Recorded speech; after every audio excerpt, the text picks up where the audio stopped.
이번 영상에서는 논란이 되고 있는 소속사 바뀌면과 바이아웃 200억 제안에 대해서 한번 알아보겠습니다.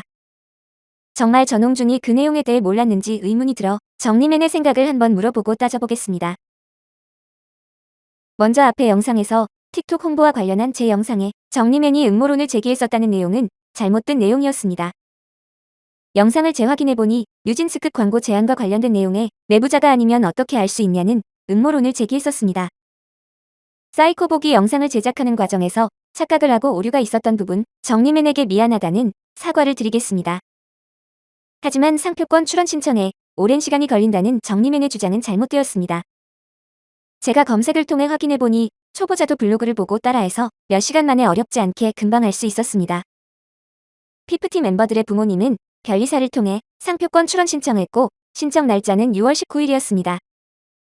6월 19일은 가처분 소송을 법원에 접수한 날짜와 동일합니다. 변호사와 상의한 이후에 동일한 날짜에 같이 진행을 했다고 합리적 추측이 충분히 가능하다고 판단이 됩니다.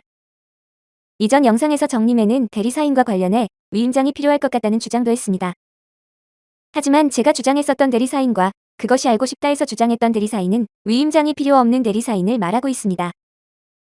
묵시적 승인 혹은 추상적 승인이 있었다고 판단이 될 때 대리사인이 가능하다는 법률적 근거가 있기 때문입니다. 스웨덴 작곡가는 모든 권한을 양도했기 때문에 저작권협회에 등록하는 절차도 당연히 승인했다고 볼 수 있다는 판단입니다. 하지만 결과는 법원에서 현명하게 판단해 줄 것이니 기다리면 될 것이라 보여집니다. 지금부터 본격적으로 소속사 바뀌면과 바이아웃 200억에 대해 전홍준이 정말 몰랐었는지에 대해 한번 근거와 함께 묻고 따져보겠습니다. 템퍼링 논란은 워너뮤직의 바이아웃 200억 제안으로 시작되었습니다. 그 당시 저는 워너뮤직의 레이블 딜 자체에 바이아웃이 포함되어 있다는 주장을 했었고 전홍준도 알고 있었을 것이란 주장을 해서 엄청난 비난을 받았습니다. 저는 지금도 전홍준이 바이아웃이란 단어 자체는 몰랐지만 피프티 멤버들을 워너로 이전시키려 계획했었다는 판단을 하고 있습니다. 그 이유를 지금부터 총 6가지로 나누어 순서대로 정리해서 안내드려 보겠습니다. 첫 번째, 안성일과 전홍준은 2월부터 레이블 딜을 논의했고 3월 초부터 워너와 레이블 딜 협상을 시작했습니다. 일반적으로 레이블 딜은 아티스트를 레이블 산하로 편입하는 것을 말하며 극히 드물게 소속사 자체를 레이블 산하로 편입하는 경우가 있습니다. 그래서 저는 가장 일반적인 경우를 생각했고 아티스트와는 레이블 딜을 협상하고 소속사와는 바이아웃을 협상한다는 판단을 했습니다. 레이블 딜과 바이아웃이 혼합된 형태의 레이블 딜 협상이라는 주장이었습니다. 대다수가 제 주장을 황당해했고 비난했지만 저는 소속사 대 소속사가 아닌 소속사 대 유통사라서 가능한 독특한 협상의 형태라고 생각했습니다. 저는 이 과정들 전체를 안성일이 레이블 딜 협상이라 전홍준에 안내했고 워너뮤직은 레이블 딜과 바이아웃을 구분해서 표현했다는 판단을 했었습니다. 두 번째, 바이아웃 200억 제안 녹취록이 공개된 이후 나중에 추가적으로 뒷부분이 공개되었고 아래와 같은 내용이 담겨져 있었습니다. 위 내용은 전홍준 대표가 워너의 윤 전무에게 자신이 안성일에게 들었다는 레이블 딜에 대해 간단하게 설명하는 녹취록 내용입니다. 지분 확보하고 현금 좀 챙기고라는 의미를 저는 정말 여러가지 다양한 방향으로 생각을 해봤습니다. 제가 내린 가장 적절한 결론은 피프티를 워너에 넘기고 현금을 챙기며 피프티로 인한 음원 수익의 지분을 챙긴다였습니다. 세 번째, 어트랙트에서 법원에 제출한 고소장 내용에는 아래와 같은 내용이 작성되어 있습니다. 위 내용은 명확하게 어트랙트가 법률적 검토를 끝내고 법원에 직접 제출한 고소장에 적시된 내용입니다.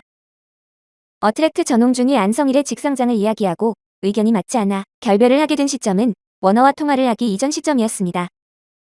하지만 전홍준은 워너와의 통화에서 바이아웃은 모른다고 했고 지금까지도 대중에게 바이아웃은 몰랐다고 주장해 오고 있었습니다.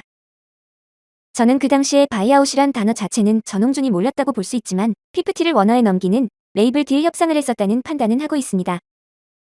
네 번째, 디스패치와 키나의 인터뷰를 통해 전홍준이 피프티를 팔아먹으려 했다고 안성일이 주장했다는 내용이 공개되었습니다.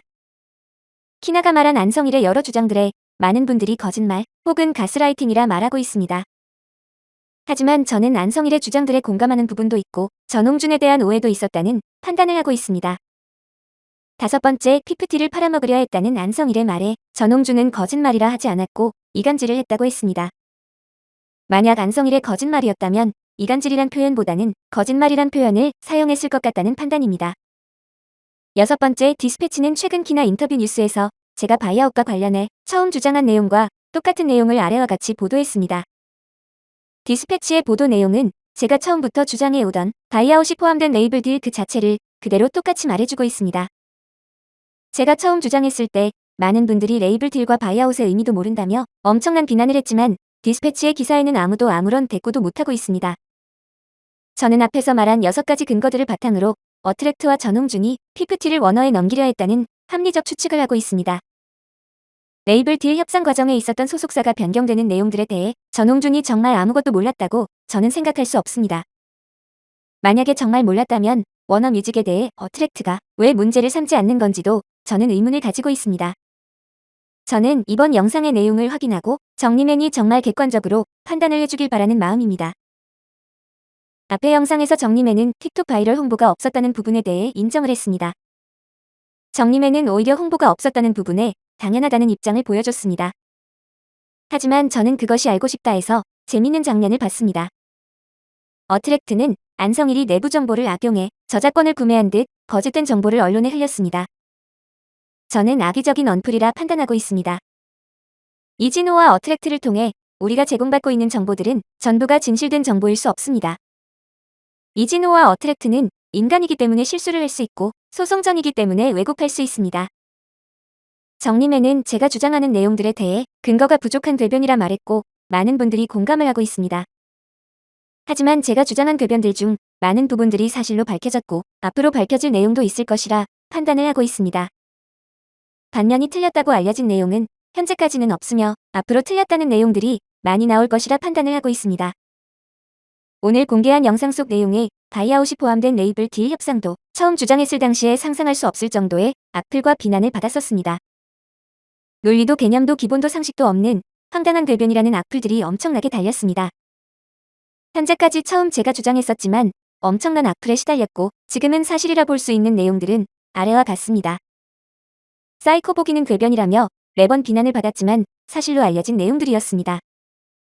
반면에 수많은 언론과 전문가들과 뇌카들과 어떻게 똥 덩어리들은 틀렸습니다. 오늘 영상은 여기까지만 하겠습니다. 시청해주셔서 감사합니다.